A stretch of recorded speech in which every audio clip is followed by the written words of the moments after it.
നമസ്കാരം, media vision വാർത്തകളിലേക്ക് സ്വാഗതം. പേരാമ്പ്ര ഗ്രാമീണ ഗ്രന്ഥശാലയുടെ സുവർണ ജൂബിലി ആഘോഷ സമാപന പരിപാടിക്ക് തുടക്കമായി.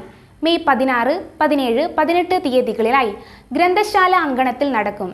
വനിതാ സംഗമം ജില്ലാ ലൈബ്രറി കൗൺസിൽ വത്സല ജിക്ക് ഉദ്ഘാടനം ചെയ്തു. പേരാമ്പ്ര ചെറുവണ്ണൂർ എടക്കയിൽ ഗ്രാമീണ ഗ്രന്ഥശാലയുടെ ഒരു വർഷമായി നടന്നുവരുന്ന സുവർണ ജൂബിലി ആഘോഷ സമാപനത്തിന് തുടക്കമായി. 16, 17, 18 തീയതികളിലായി ഗ്രന്ഥശാല മുറ്റത്ത് ആരംഭിച്ച പരിപാടി ജില്ലാ ലൈബ്രറി കൗൺസിൽ വത്സല ജിക്ക് ഉദ്ഘാടനം ചെയ്തു.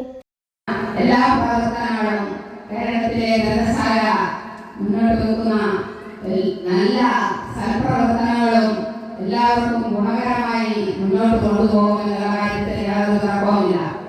കേരളത്തിൽ ഇന്ന് ഏതാണ്ട് 9,000-ൽ പരം ഗ്രന്ഥശാലകൾ പ്രവർത്തിച്ചു വരികയാണ്. നമ്മുടെ കോഴിക്കോട് ജില്ലയിലും കണ്ണൂർ ജില്ലയേക്കാൾ കുറച്ച് പറയുകയാണെങ്കിലും 560ഓളം ഗ്രന്ഥശാലകൾ പ്രദേശിക്കുന്നത്. കൊയിലാണ്ടി താലൂക്കിലാണെങ്കിൽ 154ഓളം ഗ്രന്ഥശാലകൾ പ്രവർത്തിച്ചു വരികയാണ്. ഈ ഗ്രന്ഥശാലകളൊക്കെ ഒരു പ്രദേശത്തിന്റെ വെളിച്ചമായിട്ടും ആ പ്രദേശത്തിന്റെ ഒരു മിനി സർവകലാശാലയായിട്ടും ഉയർത്തിക്കഴിഞ്ഞു വരുന്നത് ആ പ്രദേശത്തുള്ള ജനങ്ങളാണ്. ജനങ്ങൾ നെഞ്ചോടടക്കി പിടിച്ചുകൊണ്ടാണ് അവരുടെ പ്രവർത്തനം, കമ്മിറ്റിയുടെ മുഖ്യ പ്രവർത്തനവും. വനിതാവേദി മെന്റർ EM പത്മിനി ചടങ്ങിൽ അധ്യക്ഷത വഹിച്ചു. Manjeri NSS college doctor Haripriya മുഖ്യപ്രഭാഷണം നടത്തി.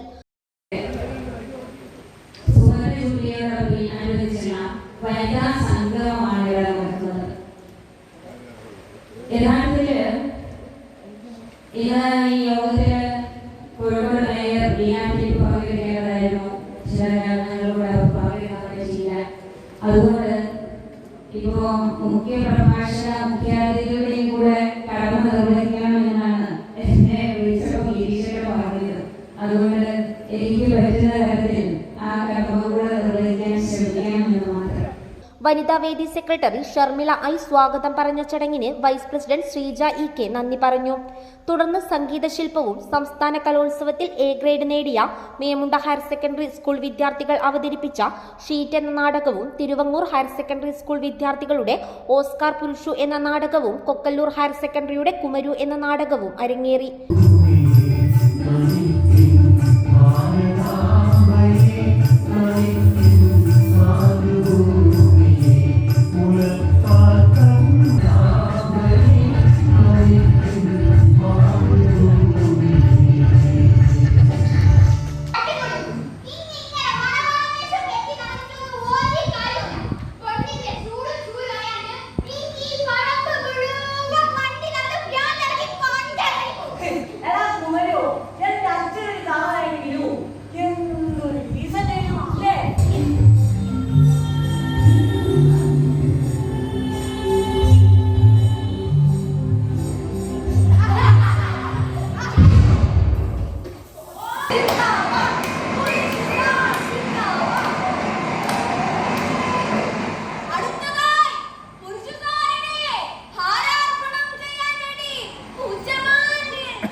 News bureau, media vision.